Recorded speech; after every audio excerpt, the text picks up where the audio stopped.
Hello. ഇന്നൊരു room make over day ആയിരുന്നു കേട്ടോ. അതിൻ്റെ തത്രപ്പാടുകളാണ് രാവിലെ കണ്ടുകൊണ്ടിരിക്കുന്നത്. എല്ലാ മാസവും എനിക്ക് പ്രയോറിറ്റി കൊടുക്കാറുണ്ടെങ്കിലും ഈ മാസം ഞാൻ ഓർത്തു എൻ്റെ റൂമിന് കുറച്ച് പ്രയോറിറ്റി കൊടുക്കാമെന്ന്. അപ്പോൾ രാവിലെ തന്നെ റൂം ഒന്ന് മേക്ക് ഓവർ ചെയ്യാനായിട്ടുള്ള സാധനങ്ങളൊക്കെ വാങ്ങിക്കാമെന്ന് വിചാരിച്ചു. അപ്പോൾ അതിൻ്റെ ഫസ്റ്റ് പടിയായിട്ട് ഞാൻ ആദ്യം സെറ്റാക്കിയത് വേണ്ടേ ഈ ഒരു ടേബിളാണ്. അത്യാവശ്യം കുറച്ച് അലങ്കോലമായിരുന്നു. ഇപ്രാവശ്യം ഞാൻ റൂമിന് ഒരു വൈറ്റ് തീം അല്ലെങ്കിൽ ഒരു ഓഫ് വൈറ്റ് തീം കൊടുക്കാമെന്നാണ് വിചാരിച്ചത്. അപ്പോൾ അത് കാരണം വൈറ്റ് തീമിലുള്ള ഒരു ടേബിൾ ക്ലോത്തും വാങ്ങി, അതിനോടൊപ്പം ഒരു ട്രാൻസ്പെറൻ്റ് ആയിട്ടുള്ള ഒരു വൈറ്റ് കളർ ടേബിൾ ക്ലോത്തും വാങ്ങിച്ചു കേട്ടോ. അപ്പോൾ അതാകുമ്പോൾ നമ്മൾ എന്തെങ്കിലും അഴുക്കൊക്കെ പറ്റിയാലും നമുക്ക് തുടച്ച് മാറ്റാൻ വളരെ ഈസിയാണ്. അതുകൊണ്ടാണ് അങ്ങനെ ചെയ്തത്. പിന്നെ ഞാനൊരു ഓർഗനൈസർ വാങ്ങിച്ചു.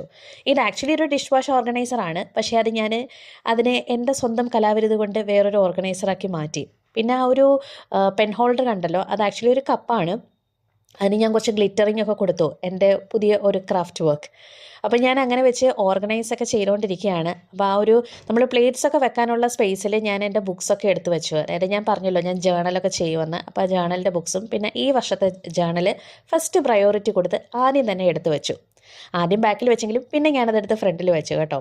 അപ്പോൾ അതോടുകൂടി ഡൈനിങ് ടേബിൾ ഏകദേശം സെറ്റായി, അല്ലെങ്കിൽ നമ്മുടെ റൂമിലുള്ള ടേബിൾ ഏകദേശം സെറ്റായി എന്നിങ്ങനെ വിചാരിച്ചിരിക്കുമ്പോഴാണ് ഇനി അടുത്ത പരിപാടിയിലേക്ക് കിടക്കാൻ പോകുന്നതിന് മുന്നേ ഞാൻ നോക്കിയപ്പോൾ മതിലൊക്കെ കുറച്ച് വൃത്തികേടായിട്ടിരിക്കുന്നു.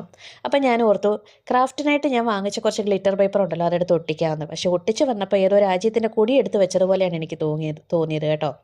എന്തായാലും ഇങ്ങനെയാണ് നമ്മുടെ ഒരു ടേബിൾ സെറ്റ് ചെയ്തതിൻ്റെ ഒരു ഫൈനൽ ലുക്ക് എന്ന് പറയുന്നത്. പിന്നെ റൂം മേക്ക് ഓവർ എന്ന് പറയുമ്പോൾ ബെഡ്ഷീറ്റ് മാറ്റാതെ എന്താണല്ലേ. അപ്പോൾ ഈ പ്രാവശ്യം ഞാൻ പറഞ്ഞല്ലോ ഒരു വൈറ്റ് തീമിലാണ്. അപ്പോൾ ഒരു വൈറ്റിൽ ഫ്ലോറൽ പ്രിൻ്റുള്ള ബെഡ്ഷീറ്റ് വാങ്ങി. പിന്നെ ഗ്രീൻ കളർ കൊടുക്കാമെന്ന് വിചാരിച്ചു ബ്ലാങ്കറ്റിന്. പിന്നെ ഇതധികം വന്ന കാർഡ്ബോർഡ് ഇതൊക്കെയാണ്. അപ്പോൾ എനിക്കിത് കണ്ടപ്പോൾ നല്ല സന്തോഷം തോന്നി. കാരണം അധികം കുറച്ച് ക്രാഫ്റ്റ് വർക്കൊക്കെ ചെയ്യാമല്ലോ.